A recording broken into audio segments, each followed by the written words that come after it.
Her young daughter vanished during a simple horseback ride in the woods, disappearing without a trace, as if the forest had swallowed her whole. But 8 years later, at a competition, the mother sees something eerily familiar, something that changes everything. Barbara Whitmore stood at the entrance of the shuttle van, taking a deep breath of the Tuscan air. The crisp morning breeze carried the scent of hay and leather, so familiar yet strangely foreign in this Italian countryside. She adjusted her weathered riding jacket, the same one she'd worn for nearly a decade now, since before Sophie disappeared. "Ms. Whitmore, the stable manager is waiting," called Tristan, her most loyal groom who had stuck with her through the worst years. Barbara nodded and stepped onto the gravel path. Around her, the grounds of Siena's prestigious equestrian center buzzed with activity. Riders from across the globe led magnificent horses, while sponsors and judges congregated in small groups, speaking in animated tones. Flags from dozens of nations fluttered overhead, marking the international nature of this off-season Palio di Siena event. "The tack trunk is already at our assigned stall," said Maya, her assistant trainer, falling into step beside her, "and Mira cleared quarantine yesterday afternoon." Barbara's small team from Oregon looked out of place among the polished European entourages with their matching uniforms and corporate sponsors. Her 3 staff members, Tristan, Maya, and young Cole, wore simple navy shirts with the faded Whitmore Stables logo, a reminder of better days. "Let's check on Mira first," Barbara said, following the signs toward the stabling area.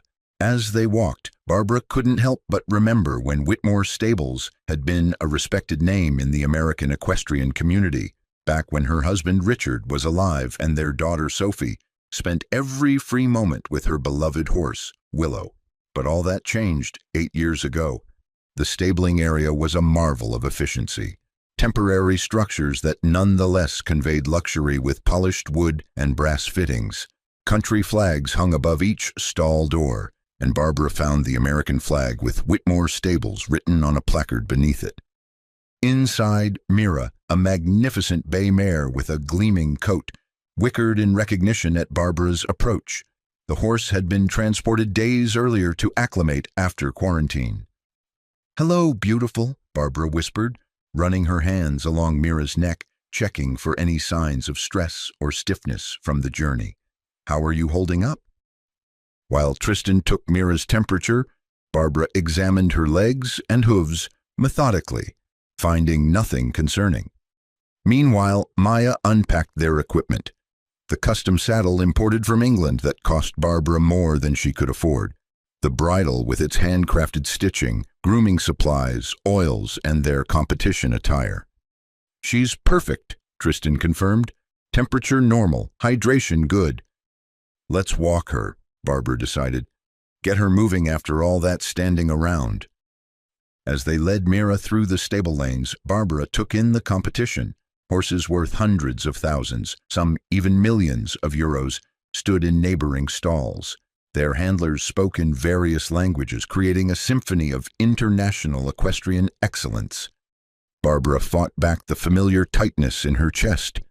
This event was her last chance to save Whitmore Stables. For 8 years, since Sophie and Willow vanished without a trace, the farm had been Barbara's burden rather than her passion.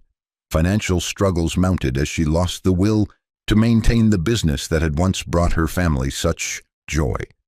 Only in the past year had she found the strength to face reality.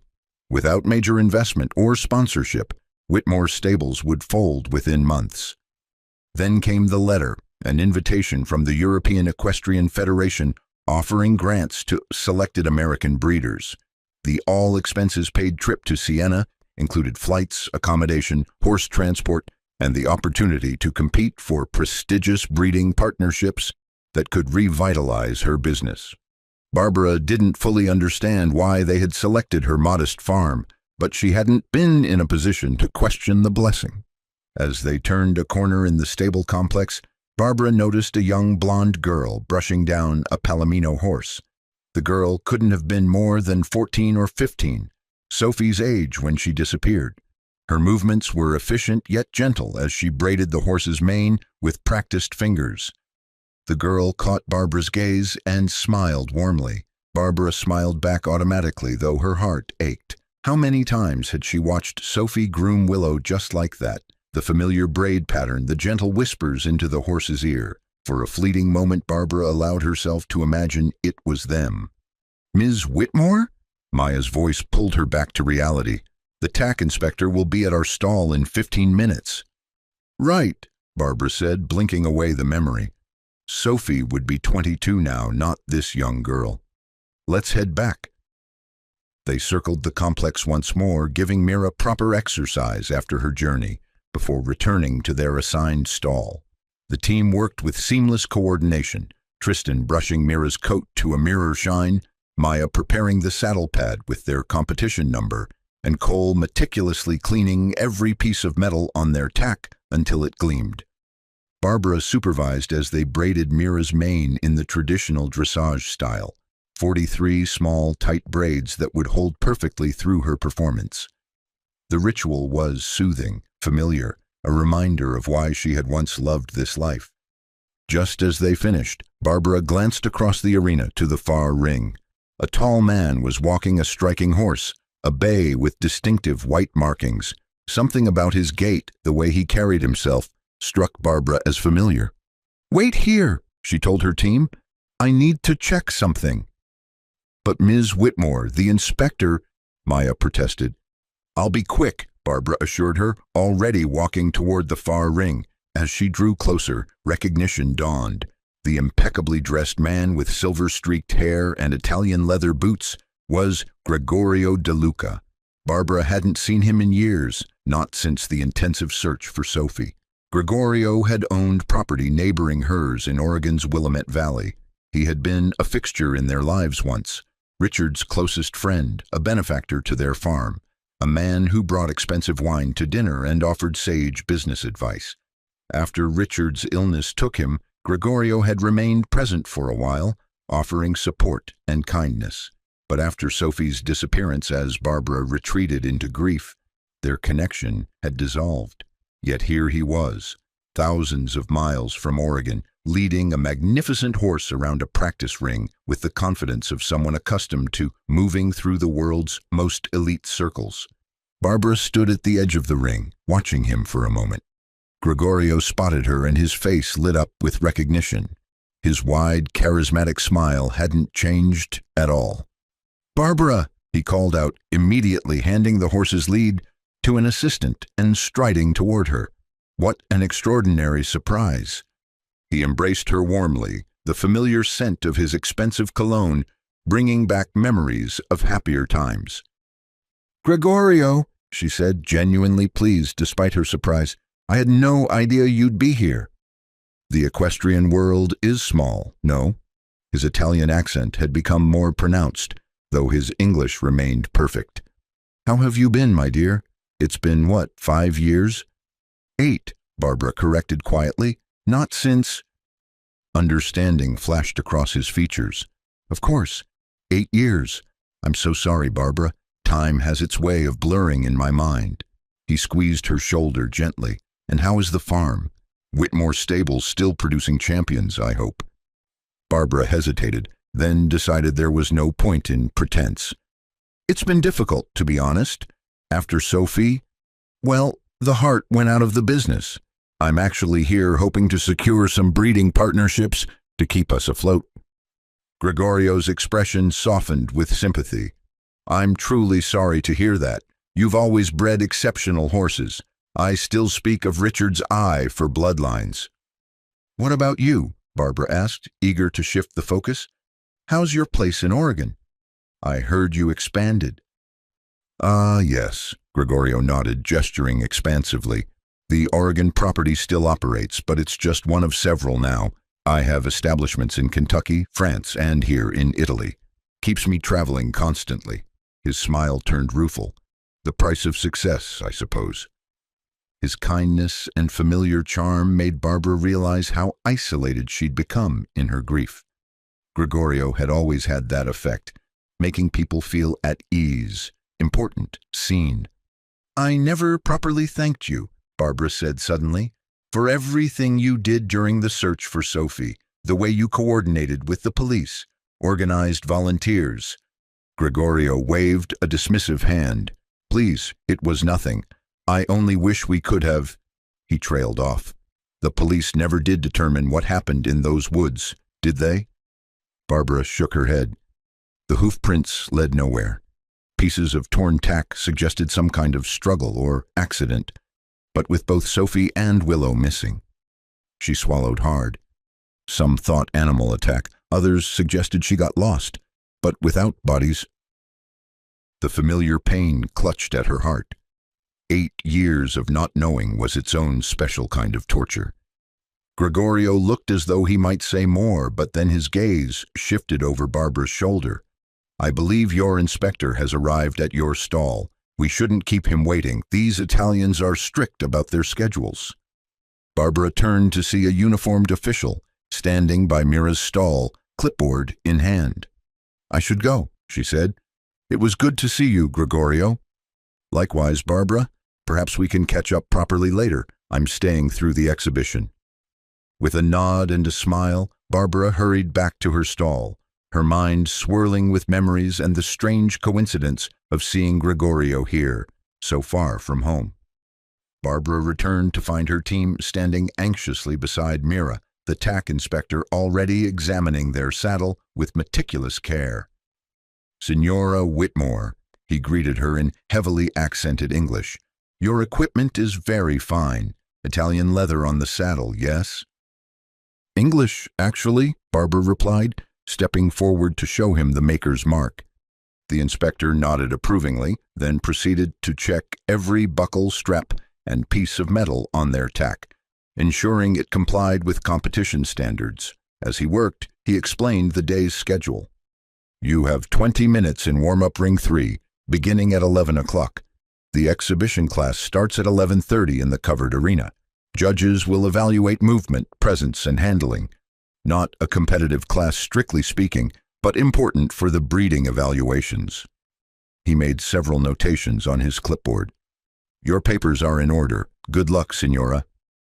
After he left, Barbara huddled with her team to discuss strategy. Due to her persistent sciatica, a painful reminder of a fall she'd taken shortly after Sophie's disappearance, Barbara no longer rode in competitions. Maya would be in the saddle today, a responsibility the young woman took very seriously. "Remember, this isn't about winning ribbons," Barbara reminded her. "The judges are looking for breeding quality, bone structure, movement, temperament. Let her move naturally so they can see her true gait." Maya nodded, already dressed in her tailored show jacket and pristine white breeches. "I'll keep the warm-up light, just enough to loosen her up without tiring her." They led Mira to the designated warm-up ring, where Maya mounted with practiced grace. As she began to walk the mare in large circles, Barbara stood at the rail, watching with a critical eye. Around them, other horses and riders executed complex movements, extended trots, collected canters, half-passes that showcased years of training. Judges and potential sponsors wandered between the rings, making notes and discussing the merits of various horses in hushed tones. But Barbara's attention was suddenly drawn to a horse, being led to an adjacent ring. Her heart seemed to stumble in her chest. The horse was a bay pinto with distinctive white markings, a rich reddish-brown coat accented with patches of white on its hindquarters and between its eyes. Something about its conformation, the way it moved with collected energy and grace, struck Barbara as hauntingly familiar. Without thinking, she approached the handler, a young Italian groom who stood at attention beside the horse. "Excuse me," Barbara said, trying to keep her voice steady. "This horse is beautiful. Who does it belong to?" The man looked Barbara over, seemingly assessing whether she warranted a response before answering. "This is Eterna Luce. She belongs to Signora De Luca, the wife of Signor Gregorio De Luca." "Gregorio's wife?" Barbara echoed, surprised. In all the years she'd known Gregorio, she'd never met his spouse, despite numerous dinner invitations to their Oregon property. "Yes," the handler confirmed. "Signora Bella De Luca. She is there." He gestured toward a shaded gazebo where a slender woman in large sunglasses sat alone. a glass of white wine in her hand. "Signor De Luca will ride Eterna Luce in the exhibition class later," the handler added. "Special showcase, not for competition." "Thank you," Barbara murmured, continuing to study the horse.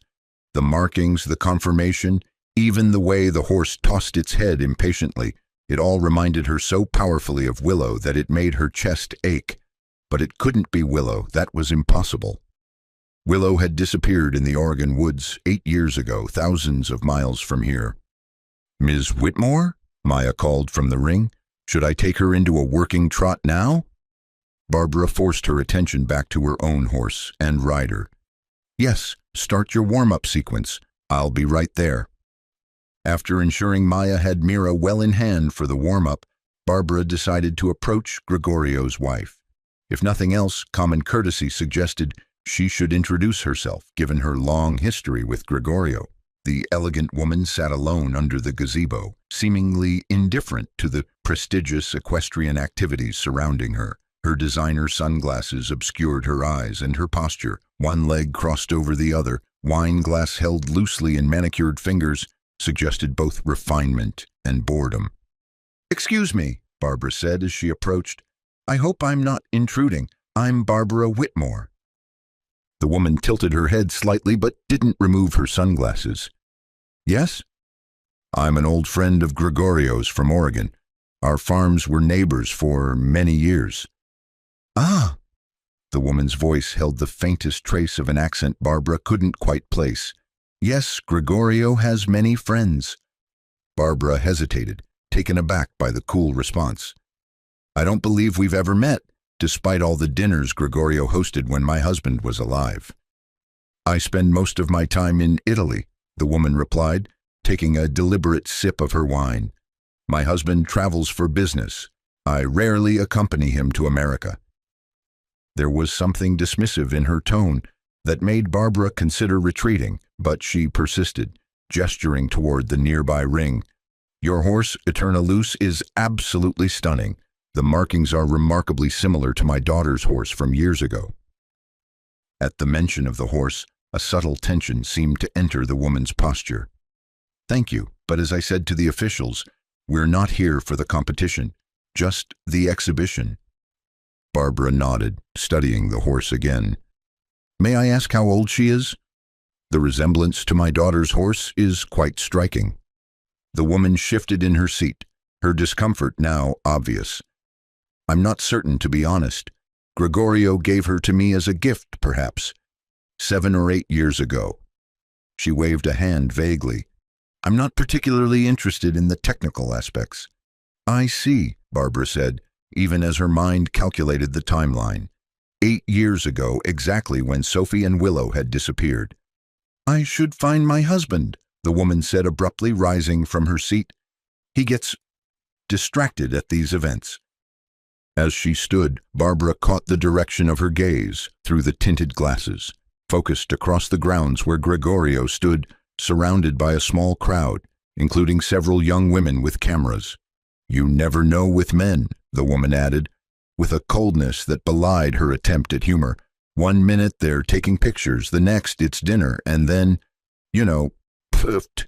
She made a dismissive gesture with her fingers. The bitterness in her voice caught Barbara off guard. This didn't sound like a happily married woman. "I'm sorry, I didn't catch your name," Barbara said. "Bella," the woman replied. "Bella De Luca." Without further conversation, Bella walked away, her stride purposeful, as she headed toward her husband. Barbara watched as she approached Gregorio, who immediately put his arm around her for a photo opportunity, his smile never wavering. But even from a distance, Barbara could sense the performative nature of their interaction. Something about their relationship struck her as deeply wrong, a facade maintained for public consumption that masked a more complex reality. As Barbara turned to rejoin her team, her mind kept returning to Eterna Luce. The timing, the distinctive markings, it seemed too coincidental. But what would Gregorio be doing with her daughter's missing horse? The very idea was absurd. Barbara returned to the warm-up ring just as Maya was concluding Mira's preparation. The mare moved beautifully, her strides fluid and powerful, exactly what the judges would be looking for in breeding stock. "She's ready," Maya reported as she walked Mira to the rail, responsive and forward without being too hot. Barbara nodded, then noticed a pair of judges standing nearby, making notes as they observed various horses. She approached them with a professional smile. "Good morning, gentlemen. I'm Barbara Whitmore of Whitmore Stables." The older of the two judges, a distinguished-looking man with a silver mustache, inclined his head. "Ah, yes, from Oregon, correct? We were just admiring your mare." "Thank you. She represents our best breeding program, though I'll admit our farm has faced challenges in recent years." "We're aware," the judge replied. "Your application was quite candid about your financial situation. It's precisely why the Federation extended the invitation, to help preserve bloodlines that might otherwise be lost due to economic factors rather than quality issues." His colleague, younger but equally observant, added, "You should prepare to bring your horse into the indoor arena soon. The exhibition class begins in 10 minutes. As they walked toward the covered arena, Barbara remained by Mira's side, offering quiet encouragement to both horse and rider. The exhibition space was magnificent, a vast, climate-controlled structure with perfect footing and tiered seating for spectators. While waiting for their turn, Barbara noticed Eterna Luce being led toward the arena by a handler, neither Bella nor Gregorio in sight. The horse's resemblance to Willow continued to nag at her. Deciding to use this opportunity to network, Barbara approached a group of breeders gathered near the entrance. Before she could introduce herself, however, she overheard snippets of their conversation. His wife seemed quite upset, probably because he increased his charitable donation without consulting her. "No, I think it's because she wanted to take Eterna Luce home early." Barbara slowed her approach, realizing they were discussing the DeLucas. She changed direction, uncomfortable with the idea of joining a gossip session about people she knew, especially when one had once been a close family friend. As she turned away, she spotted Bella standing alone near the refreshment table, another glass of white wine in hand. The woman's posture radiated tension and isolation. Against her better judgment, Barbara approached her again. "Hello." "I'm not in the mood for small talk." Bella cut her off immediately, her voice low but sharp. Barbara paused, taken aback by the bluntness. "I'm sorry to disturb you." Something in her tone must have conveyed genuine empathy, because Bella's rigid posture softened slightly. "No, I apologize. That was rude." She sighed. "These events drain me, all these people, all the performance of it all." "I understand," Barbara said. "I've never been comfortable with the social aspects of the equestrian world either. My daughter was always the natural, charming judges, making friends with competitors." The mention of Sophie brought a familiar pang, but Barbara found herself continuing. "She disappeared 8 years ago. We never found her." Bella removed her sunglasses, revealing tired eyes that held genuine sympathy. "I'm sorry, that's unimaginable." The moment of connection seemed to break through Bella's defensive wall. She took a large sip of wine, then said, "Gregorio forced me to come today. He knows I hate these events, the media attention, the fake smiling." She leaned closer to Barbara. "But this morning he insisted, kept saying I needed to bring Eterna Luce, claim her as my own." Barbara's interest sharpened. "What do you mean, claim her as your own?" Bella glanced around, then lowered her voice. "If I tell you something, you must promise not to repeat it." When Barbara nodded, she continued, "Eterna Luce isn't even my horse. I have my own mare, Nina, at our estate, but Gregorio insisted I present this one as mine today, said something about showcasing our collection and how the horse is too exceptional to keep hidden away." Barbara's mind raced with implications. Why would Gregorio lie about the ownership of a horse? And why did that horse look so much like Willow? Before she could formulate a careful response, Bella grabbed her arm. "Come with me. I need air." She finished her wine in one swift motion. Everyone thinks marrying money means freedom, but it's just a different kind of cage. The property, the income, It all comes with strings. Look at all this." Her voice dropped even lower. "Sometimes I think I should just divorce him and be done with it." Without waiting for an answer, she pulled Barbara away from the exhibition hall into the bright Tuscan sunshine. Outside the exhibition hall, Bella moved with surprising purpose for someone who had consumed at least 2 glasses of wine in a short time. She paused at a refreshment table to claim yet another glass, then reached into her designer purse and extracted a small pill. "Just my medication," she explained, catching Barbara's concerned glance. "Lorazepam, doctor's orders, helps with—" She waved her hand vaguely. "All of this." She swallowed the pill with a sip of wine, then gestured for Barbara to follow. "Come, I want to show you something." They walked along a winding path that led away from the main exhibition area, toward a section marked with double VVIP credentials and additional security. Bella nodded to the guards, who clearly recognized her and allowed them to pass without question. The exclusive area featured private viewing boxes and luxury stabling for horses belonging to the wealthiest owners and sponsors. Bella led Barbara along the perimeter, then suddenly pulled her behind a decorative hedge. "Look there," she whispered, pointing toward a secluded stable entrance. Barbara peered around the foliage and felt her breath catch. Gregorio stood in conversation with the young blonde girl Barbara had noticed earlier, the one brushing the Palomino horse. Up close, Barbara could see the girl was even younger than she'd first appeared, perhaps just 15. Gregorio's body language was unmistakable, one arm propped against the stable wall beside the girl's head, leaning down to speak to her with an intimacy that made Barbara's skin crawl. "That can't be legal," Barbara whispered, horrified. "She's clearly underage." Bella laughed bitterly. "This is Italy. Age of consent is different here. Besides, who would challenge Gregorio De Luca, the great philanthropist, the job creator, the savior of struggling communities?" Before Barbara could respond, Bella tugged her away. "Now you understand why I hate him," she muttered as they retreated down the path. "Let's go back before they see us." Barbara's mind raced as they returned to the exhibition hall. The implications of what she'd witnessed, combined with the strange coincidence of Eternalus's resemblance to Willow, created a disturbing picture she wasn't sure how to process. Should she report Gregorio to the event organizers? To the police?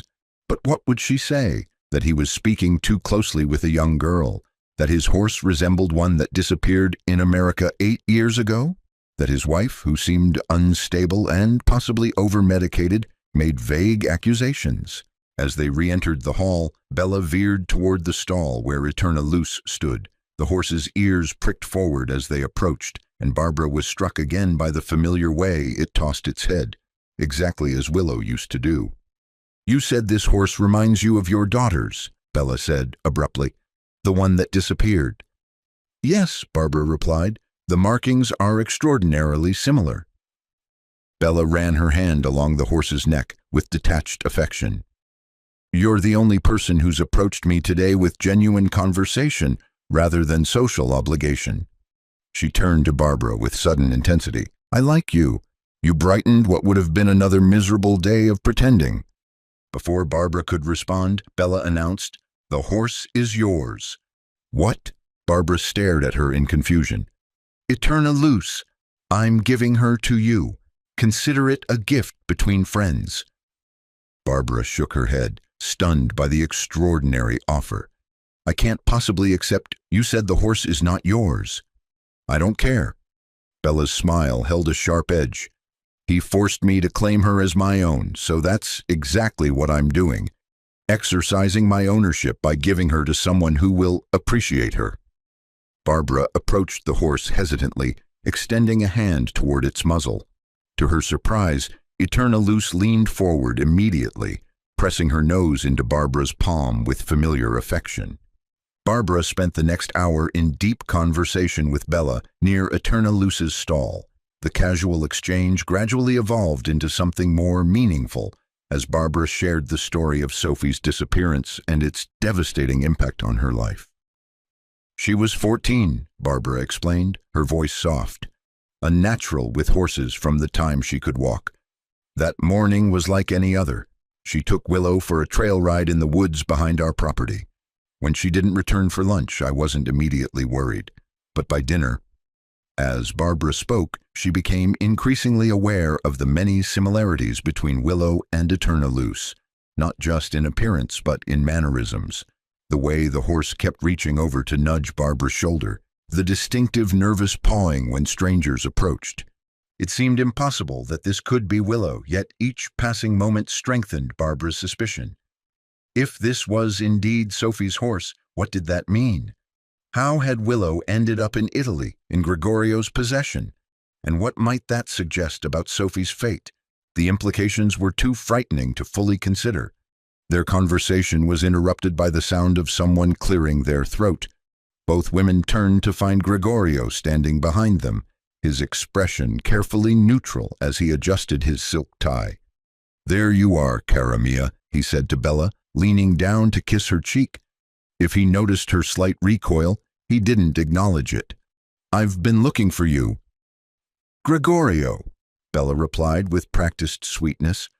"Barbara and I were just becoming acquainted. I've decided to give her Eternaloose as a token of friendship." The change in Gregorio's expression was subtle but unmistakable. A momentary widening of the eyes, a slight tensing of the jaw before his features rearranged into confusion. "You did what?" he asked, his voice deceptively light. "I gave Eternaloose to Barbara," Bella repeated calmly. "She admired her so much, and I wanted to offer something meaningful to honor our new friendship."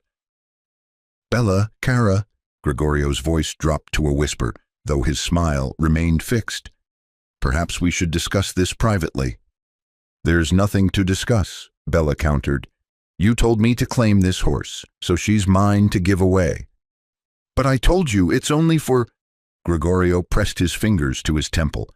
"This horse is owned by—" He trailed off, unsure whether to go on.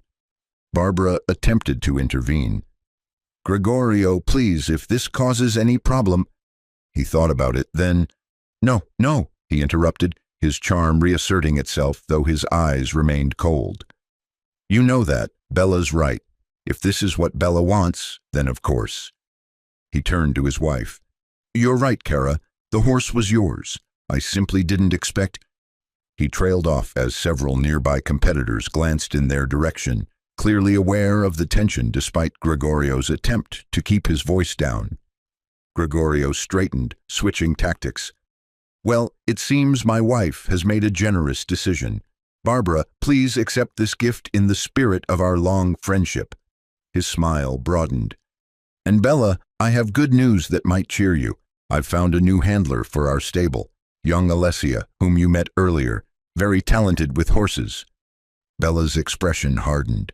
"She's a minor, Gregorio?" No, he countered smoothly. "She assured me she's 20, just small for her age." "She doesn't look a day over 16, Bella insisted.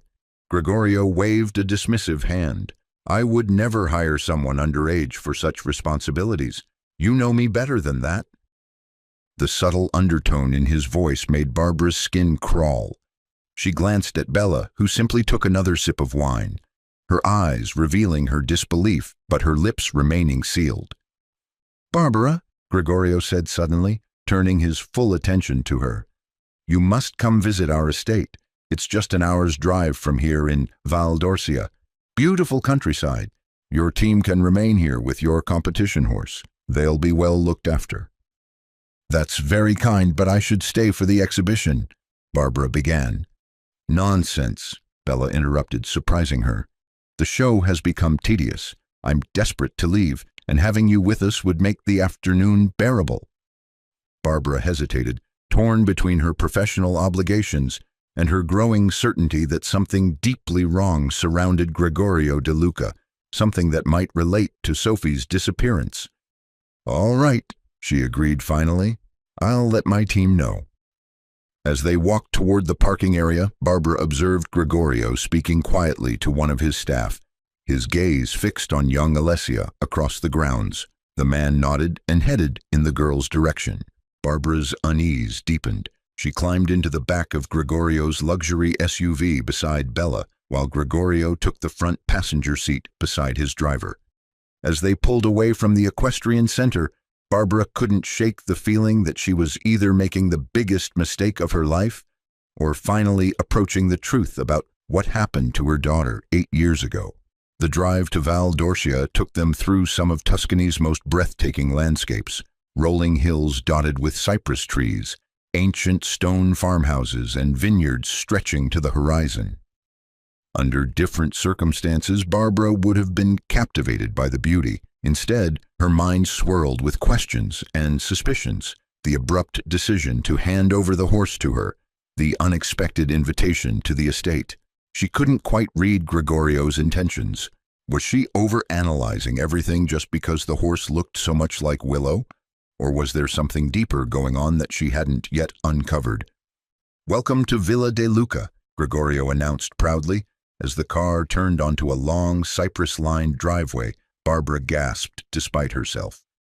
Gregorio's estate was magnificent, a restored 16th-century villa perched on a hillside, surrounded by meticulously maintained gardens, olive groves, and what appeared to be world-class equestrian facilities. Servants appeared immediately to open their doors. Barbara noticed that Bella barely acknowledged the staff as she headed straight for an outdoor seating area, overlooking the horse paddocks. Gregorio led Barbara to join his wife, where a server quickly appeared with a tray of wine and light refreshments. "The estate has been in my family for generations," Gregorio explained, gesturing toward the surrounding property, "though I've made significant improvements to the equestrian facilities in recent years." Barbara nodded politely, accepting a glass of wine. "It's extraordinary. You must spend a lot of time here." "Not enough," Gregorio sighed.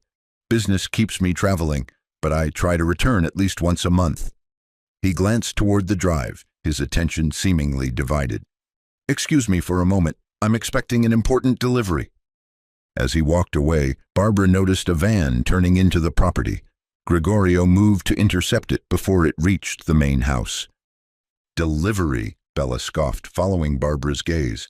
"I bet it's her, that Alessia girl, new handler for the stables." Her voice dripped with sarcasm. "He thinks I don't know, but there have been others before her." Barbara studied the troubled woman beside her. "Bella, I don't mean to pry, but how do you tolerate it? His behavior with, you know what I mean." Bella's laugh was hollow. "You survive however you can. For me, it's this." She lifted her wine glass. "And these." She patted her purse where Barbara had seen her store her medication. "You treat it like a job. Clock in, clock out, collect the benefits." The casual way she described Gregorio's predatory behavior chilled Barbara to the bone. "Shouldn't someone report him?" "Report him to whom?" Bella countered. "The local police who receive generous donations from the De Luca Family Foundation each year, the politicians who attend his charity galas, the journalists whose papers are kept afloat by his advertising." She set down her glass with surprising force. "Enough of this depressing talk. Let me show you the property. It's actually quite beautiful when you ignore who owns it." They walked together through the manicured gardens and toward the stables, wine glasses still in hand. The equestrian facilities were state-of-the-art, spacious stalls with immaculate aisleways and every amenity a horse could need. As they passed one particular stable block, something else caught Barbara's eye. Hanging beside one of the stall doors was a worn, dark brown leather saddle. Something about it triggered a memory. She approached it while Bella was distracted by something on her phone. Barbara lifted the saddle slightly, examining it more closely. Her heart nearly stopped when she saw the small embossed lettering near the cantle. Willow. The saddle slipped from her fingers, landing with a thud on the concrete aisle. "I'm so sorry," she stammered as Bella looked up. "Don't worry about it," Bella said, eyeing the saddle with disinterest. "That careless handler shouldn't have left equipment lying around anyway." She frowned. "Wait here. I need to find that woman and remind her how things work here." As Bella walked away, Barbara's hands trembled as she reached for her phone.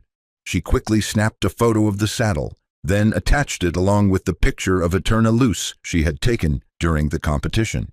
Without hesitation, she sent both images to Detective Morrish in Oregon, the lead investigator on Sophie's case who had stayed in touch with her over the years.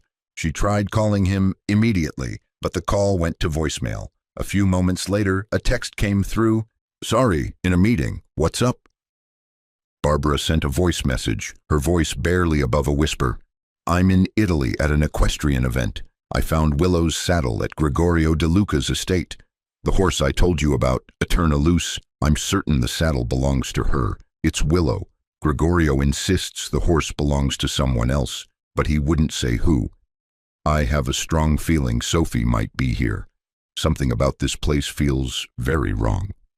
The detective's response came quickly. "If confirmed, this changes everything. We'll coordinate with FBI for international action. Be extremely careful. If De Luca has connections to transport a horse internationally without raising flags, he likely has law enforcement connections. Don't trust local police. This will take time to arrange properly." Barbara's mind raced. If Willow's saddle was here and Eterna Luce was indeed Willow, what did that mean for Sophie? The presence of her daughter's horse and tack suggested a terrifying possibility that Gregorio might somehow be involved in Sophie's disappearance. She couldn't wait for the FBI. She might never get this chance again. Barbara looked around, noting that Bella had disappeared from sight. Taking a deep breath, she decided to investigate further on her own. Moving with deliberate casualness, Barbara walked deeper into the stable complex, past the main buildings toward what appeared to be residential quarters. A modest farmhouse stood separate from the grand villa, likely housing for stable staff and handlers. She approached it cautiously, glancing over her shoulder to ensure she wasn't being observed. The door was unlocked, common in such a remote, private property. Inside, she found a simple common area, with a kitchenette and several doors leading to what she assumed were bedrooms. One door stood slightly ajar. Barbara hesitated, then pushed it open further, peering inside. The small room was sparsely furnished, a narrow bed, a dresser, a simple desk. But what caught her attention was a photograph on the nightstand. Her knees nearly buckled as she recognized Sophie, her Sophie, smiling from the frame. The photo was recent, showing a young woman in her early 20s, not the 14-year-old girl who had disappeared. A crash from somewhere nearby startled her. Barbara froze, listening intently. Another crash followed, accompanied by a muffled voice coming from outside. She moved to the window and saw a small barn adjacent to the farmhouse. As she slipped out of the room, a young staff member appeared in the corridor, his eyes widening at the sight of her. "Signora, you cannot be here," he said in heavily accented English. "Signora Bella is looking for you. Please, I show you back." "I heard a noise," Barbara said, gesturing toward the barn. "Someone might need help."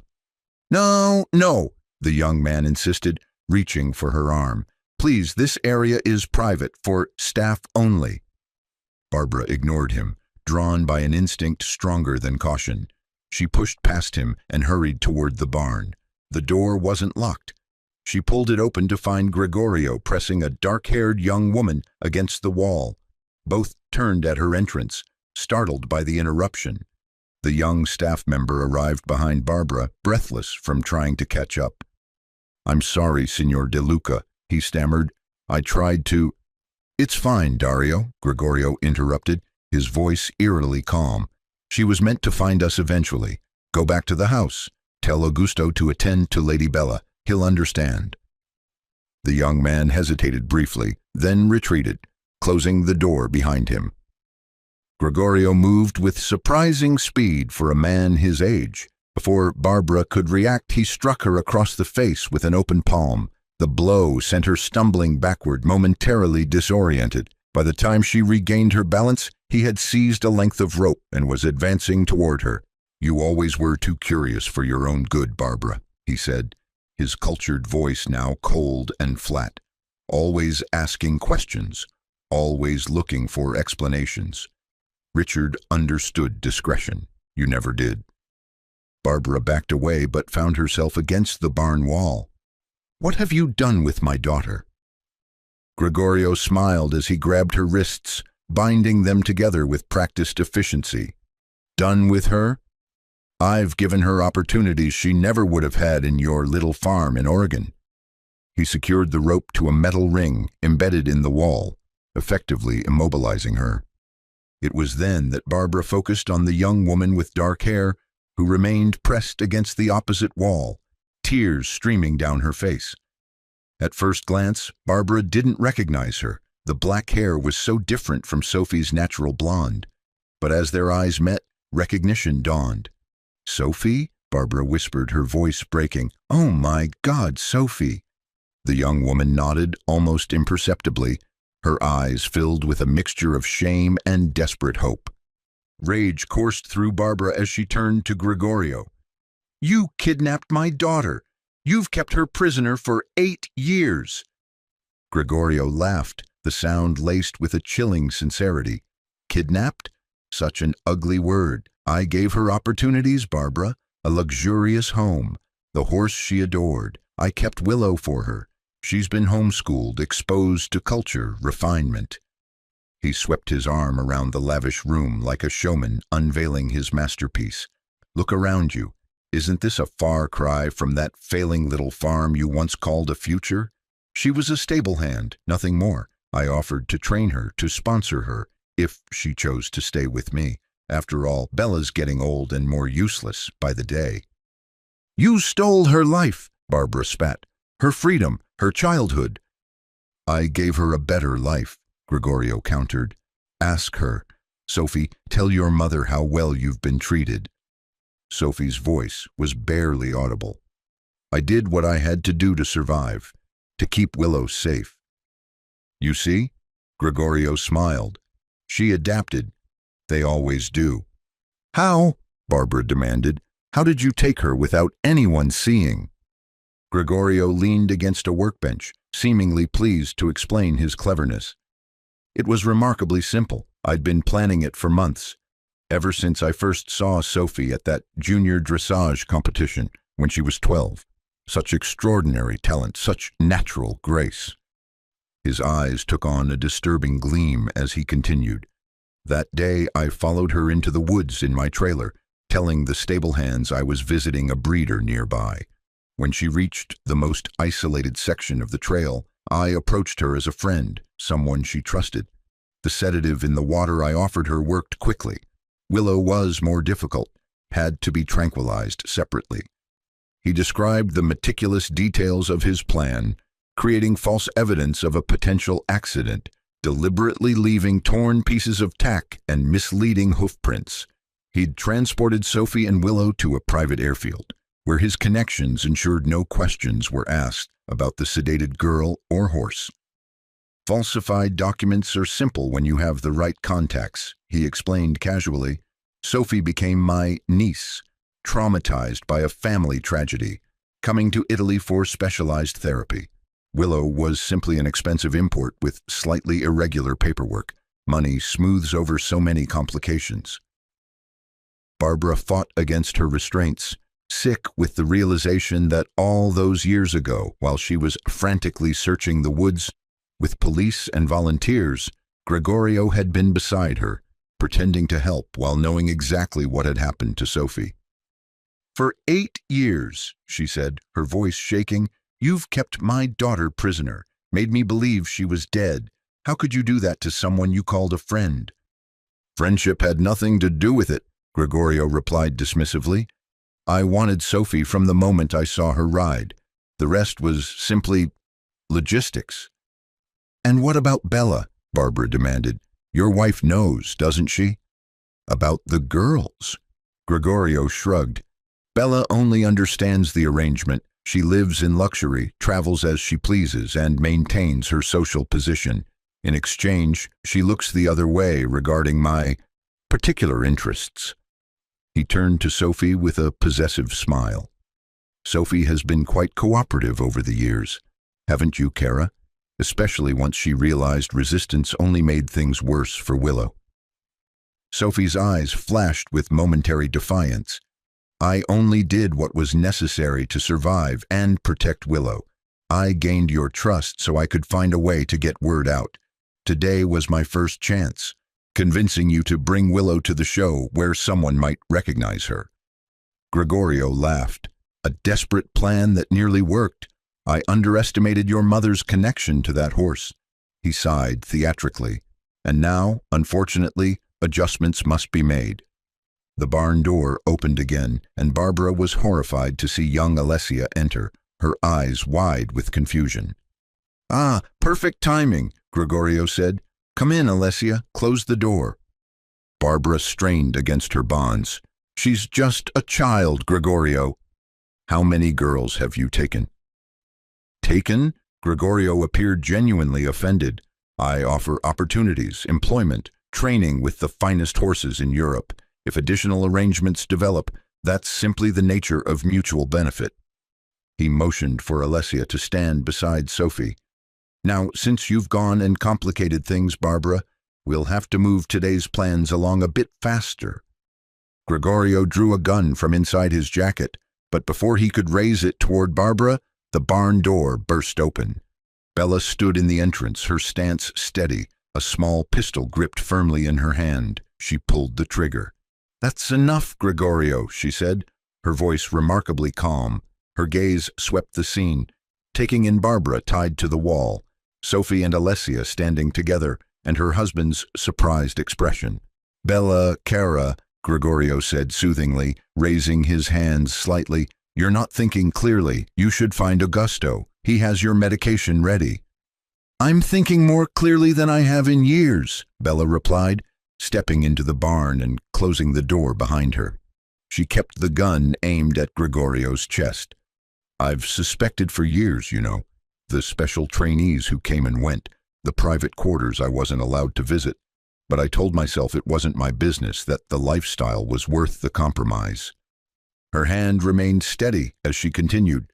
"But seeing you today with that girl at the show, watching you parade around with your charitable donations while destroying young lives, and now hurting my friend."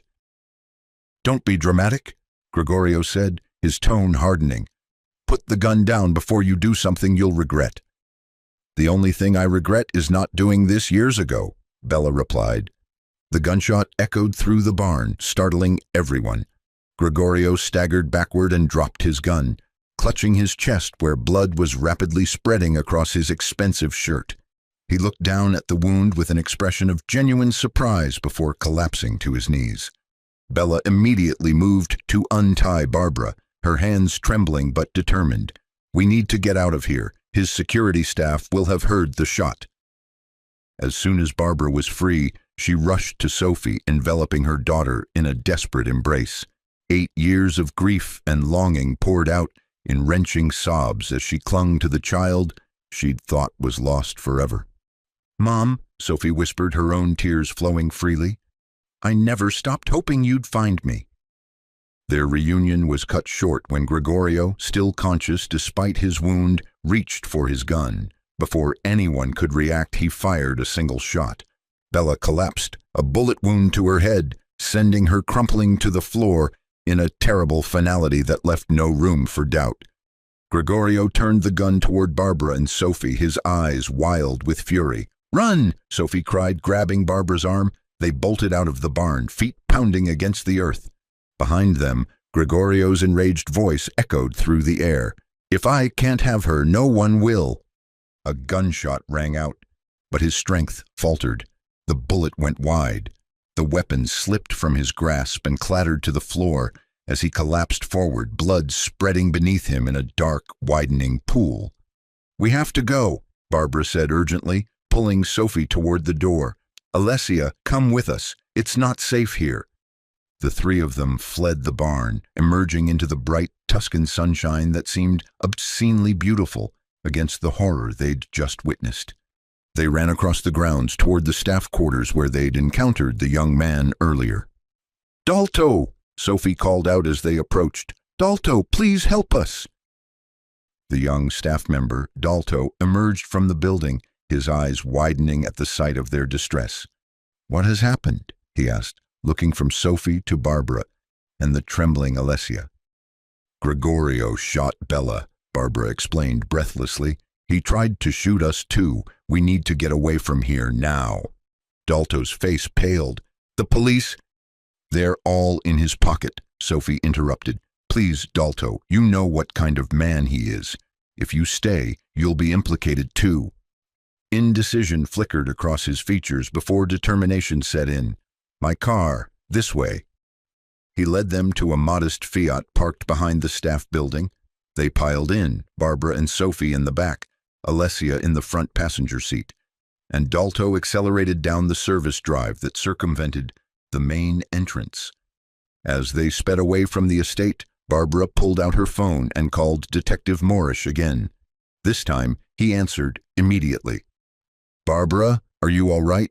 No, she replied, her voice shaking. I found Sophie. She's alive. She's with me. But there's been a shooting. Gregorio De Luca shot his wife, and he's been shot too. We're fleeing the estate now.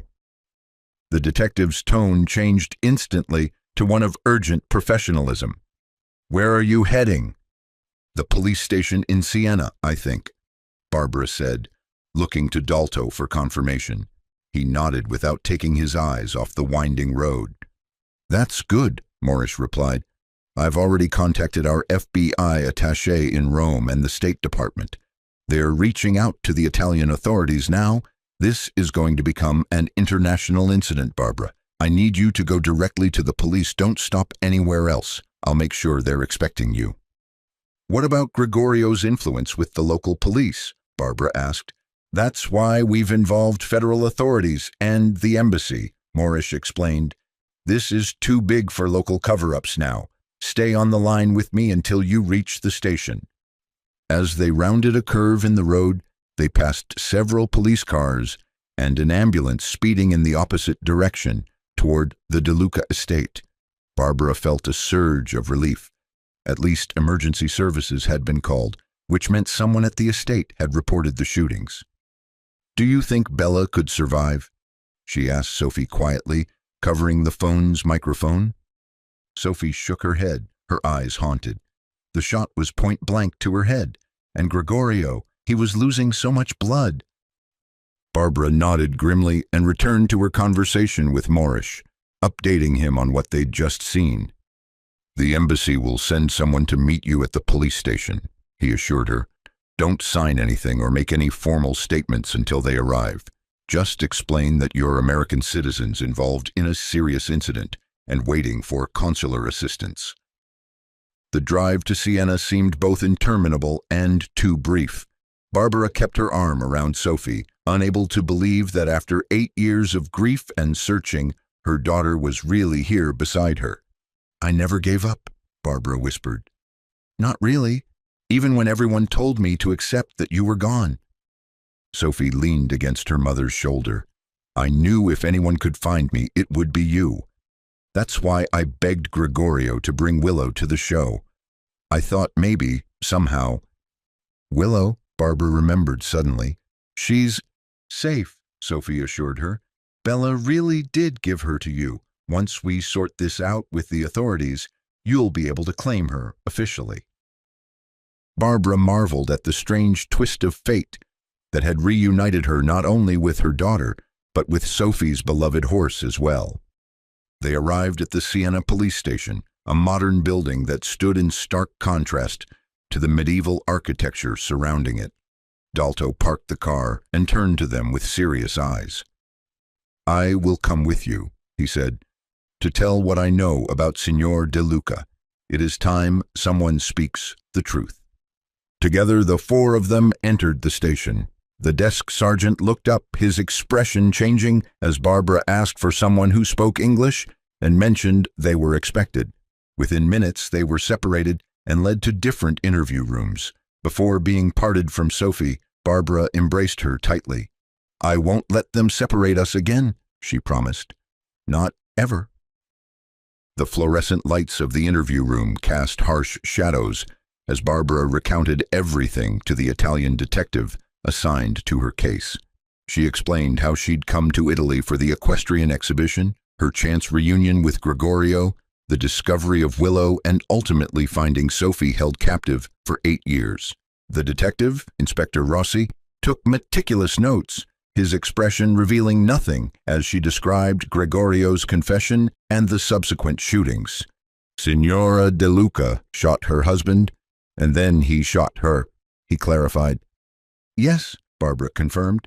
She was trying to help us escape. She'd realized what kind of man she was married to. Inspector Rossi nodded. We have received updates from the hospital. Signor De Luca is in critical condition. He has lost much blood. The doctors are not optimistic.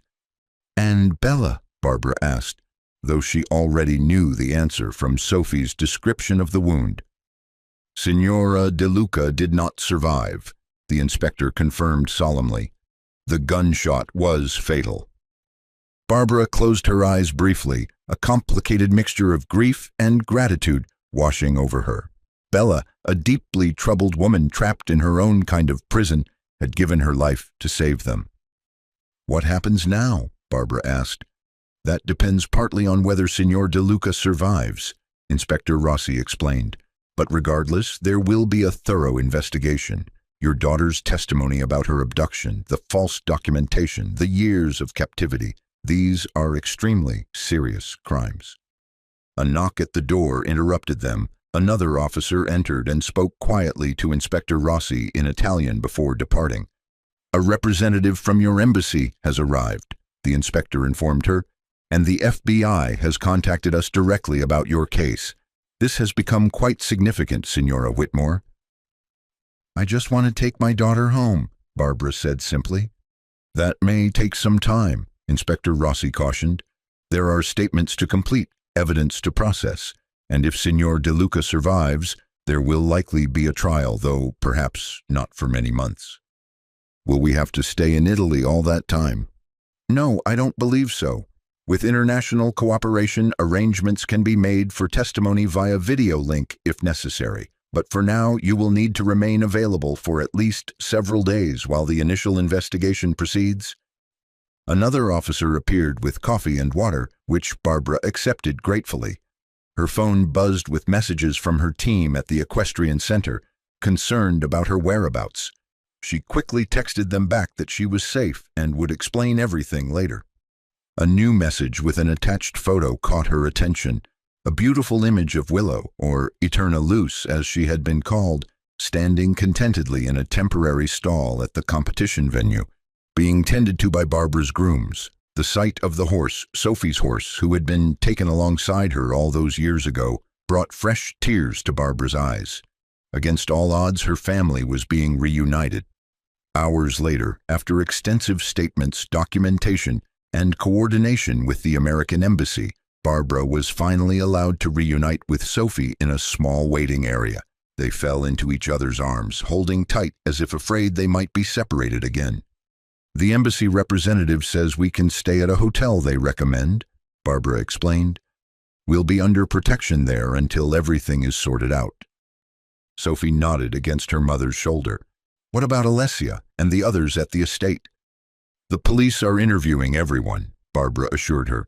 Inspector Rossi said they're bringing in special investigators who handle trafficking and exploitation cases. Alessia will be taken care of, I promise. They sat together on a hard bench, hands clasped, as embassy officials completed paperwork for their temporary accommodation. Sophie looked exhausted, the years of captivity evident in the shadows beneath her eyes and the wariness with which she observed everyone around them. Do you think he'll die? Sophie asked quietly. Barbara considered her answer carefully. The inspector said it doesn't look good, but regardless of whether he survives, he'll never hurt you or anyone else again. There's too much evidence now, too many witnesses. Sophie nodded slowly. I should feel relieved, I know. But mostly I just feel empty, like I've been holding my breath for 8 years and I don't remember how to breathe normally. It will take time, Barbara said, squeezing her daughter's hand. We'll find help, therapists who specialize in trauma recovery. There's no rush, no timetable for healing. What about the farm? Is it still... It's struggling, Barbara admitted, but it's still ours. And now that you're coming home, now that we'll have Willow back." She smiled, despite her exhaustion. "We'll rebuild together." Sophie rested her head on her mother's shoulder, a gesture so familiar yet so long absent that it made Barbara's heart ache. "I never stopped looking for you," Barbara whispered, "even when everyone told me to accept that you were gone. Even when I could barely function through the grief, some part of me kept searching." "I never stopped hoping you would find me," Sophie replied. "Even in the darkest moments, I held on to that." As they sat together in that sterile police station waiting room, surrounded by the chaos of an international investigation, Barbara felt a sense of peace settle over her for the first time in 8 years. The road ahead would be difficult: recovery from trauma, legal proceedings, rebuilding their lives, but they would face it together. Detective Morrish called again to check on them, promising continued support from the American authorities and expressing his relief that Sophie had been found alive. Barbara updated him briefly, then returned her attention to her daughter.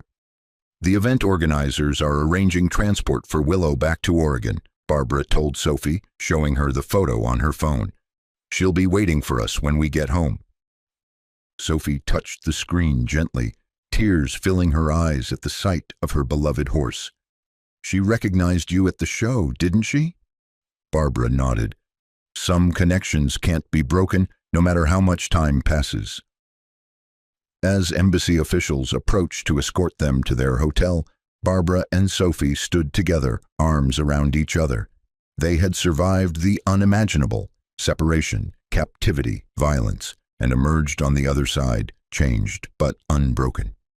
Outside the police station, the ancient city of Siena continued its timeless rhythms, church bells marking the hour, tourists strolling through picturesque streets, locals going about their business. The contrast between the medieval beauty surrounding them and the modern horror they had endured was stark.